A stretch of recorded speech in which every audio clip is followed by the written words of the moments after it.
de déraciner des gens comme les socialistes l'ont fait. Alors est-ce que votre département ne mériterait pas également d'être mieux traité par l'éducation nationale? On a vu tous ces derniers jours de nombreuses mobilisations, y compris dans le département de la Creuse, pour essayer de sauver les postes d'enseignants qui seront supprimés à la rentrée prochaine. Le gouvernement que vous soutenez va donc supprimer encore 16 000 postes à la rentrée de septembre. Au Conseil général cette semaine, vous avez donc délibéré sur 2 motions qui demandaient l'arrêt de ces suppressions de postes. Vous avez voté contre. Autrement dit, vous êtes pour les suppressions de postes dans l'éducation nationale, y compris en Creuse? Moi, j'en ai marre de cette vaste fumisterie, cette comédie politico-politicienne organisée par la gauche tous les ans.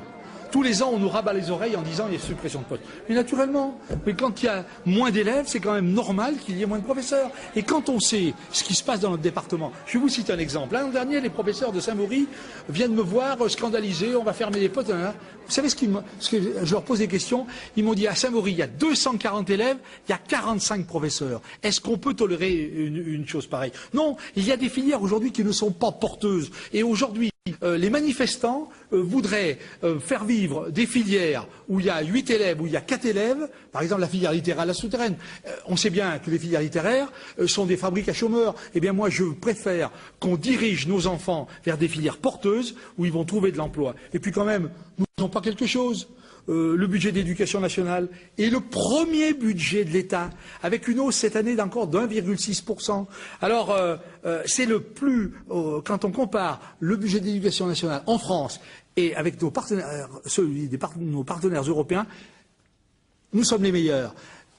Mais une précision, une toute petite les filières littéraires fabrique à chômeurs, mais on supprime aussi un CAP peinture au lycée Saint-Exupéry à Limoges où on a 100% de placement pour les élèves qui y sont. Écoutez, ça, je ne peux pas parler de quelque chose que je ne connais pas. Mais je voudrais vous dire quand même quelque chose. Par rapport à l'époque Jospin, le budget de l'éducation nationale a augmenté de 4 milliards. Alors moi je me bats, je ne sais pas ce qui se passe à Limoges, moi je me bats pour que des lycées comme l'EMB de Felletin puissent vivre. J'ai demandé au recteur de recevoir des professeurs pour créer d'autres filières au niveau du patrimoine bâti. Et puis, moi je m'étonne, écoutez, les socialistes nous font tout un pataquès, on aura peut-être l'occasion d'en reparler, avec le bouclier rural.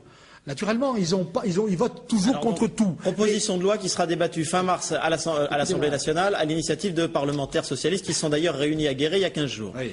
Du beau pipeau, tout ça encore.